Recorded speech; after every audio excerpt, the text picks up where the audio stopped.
welcome to On New Paltz. I'm Rosalba Correo. And I'm Katie Bompancero. Here are today's top stories.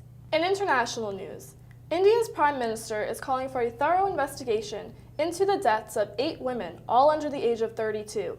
The women underwent sterilization surgeries as part of a free government program attempting to curb India's population growth. A total of 83 women received the operation on Saturday in central India.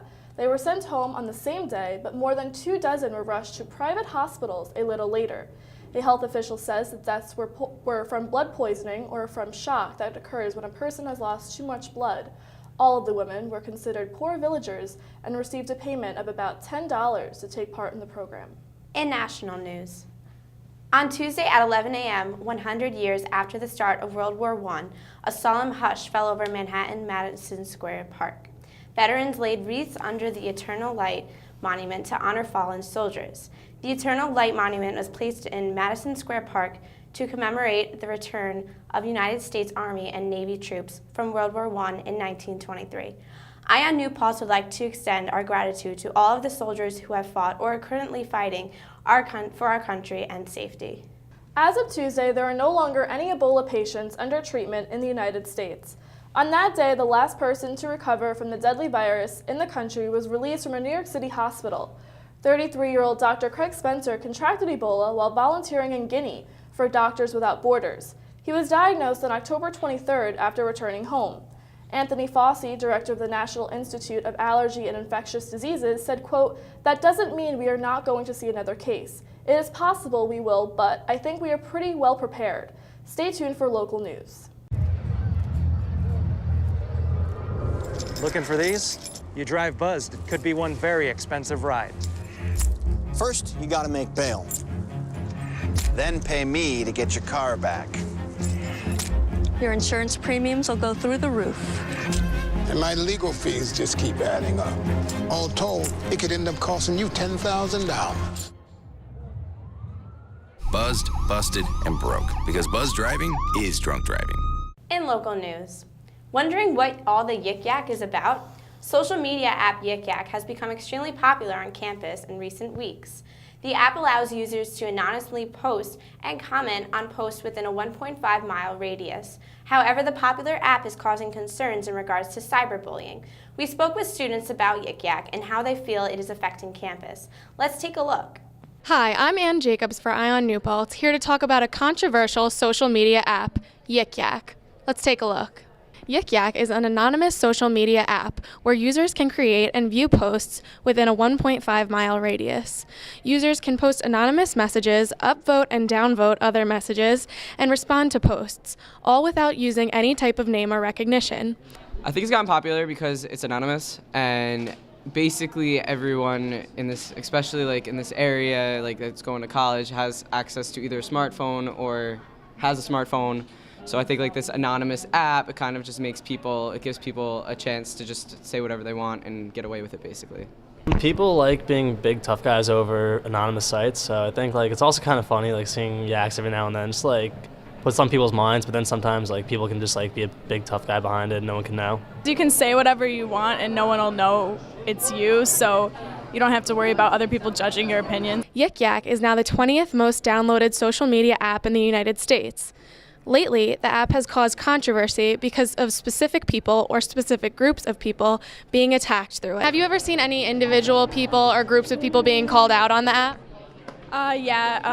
They've mentioned like Boombox Kid and feminists, or like talking about racism and like saying how, like some people say like, oh, it's not necessary to talk about it. Actually, yeah, I've seen one of my really good friends get called out multiple times. Here at New Paltz, some yaks attack sports teams and Greek life, as well as professors and specific people. However, many students find the app to be a simple entertainment.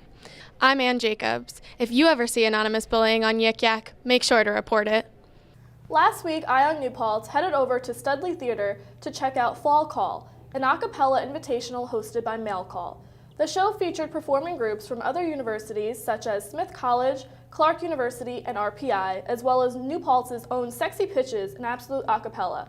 Let's take a look. Hi, I'm Katie Bompancero here at Studley Theater. Tonight, New Paltz's own Mail Call is hosting their Fall Call Invitational, featuring a cappella groups from SUNY New Paltz and other universities. Let's take a look. There used to be a great tower alone on the sea. Personally, I just love meeting new people, and I think a lot of members of the group do as well. So it's really nice to be able to meet other people outside of the school who have similar interests that we do. Obviously, New Paltz has a lot of students at it, but we love meeting people from other schools, different kinds of people, so to speak, and see different styles of music that we can learn from. We take something from them, they might take something from us. So it's just really nice, just kind of mix like all of these different groups up and see their styles.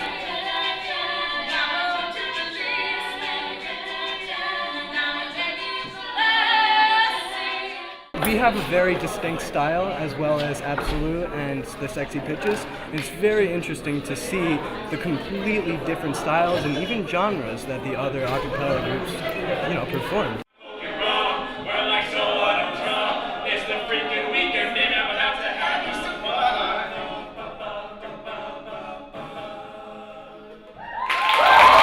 Here at Studley Theater with WNPC-TV News, I'm Katie Boppin-Cero. Back to you. You can find the packages to these stories at WNPC-TV.org. New Paltz is full of drama this weekend. The New Paltz Theater Department production of Rent and the Miami Theater's Players production of Dirty Rotten Scoundrels both premiered this past Thursday. Dirty Rotten Scoundrels will have its final performance this Saturday at 8 p.m. in Studley Theater. Rent will continue running from November 20th to the 22nd at 8 p.m., as well as November 23rd at 2 p.m. in McKenna Theater. Break a leg, everyone.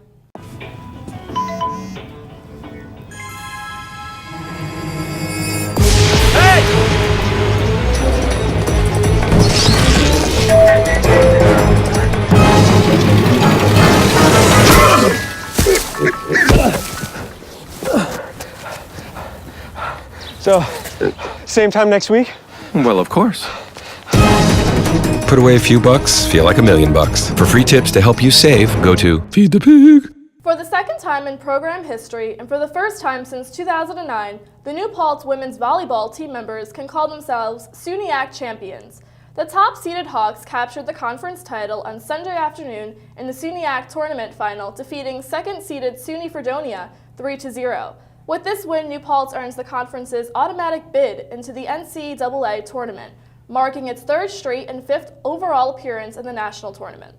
It has recently been announced that Emmy winner Bryan Cranston and house creator David Shore will produce a new show, Sneaky Pete, an hour-long crime drama that should be right at home on the CBS network.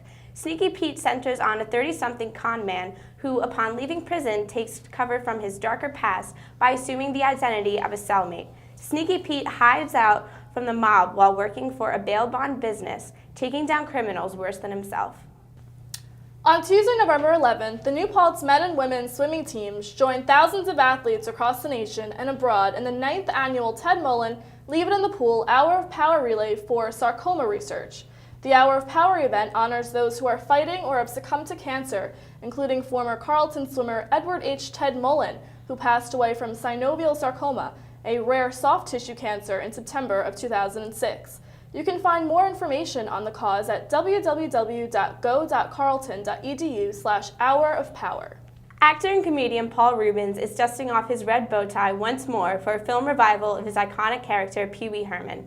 The comedian confirmed that the Judge Apatow-produced film was moving forward during an appearance on The Tonight Show with Jimmy Fallon, but wasn't able to divulge too many details just yet. Reubens, however, did say that the production on the film will begin next February and that a director has been hired as well, though he wouldn't say who.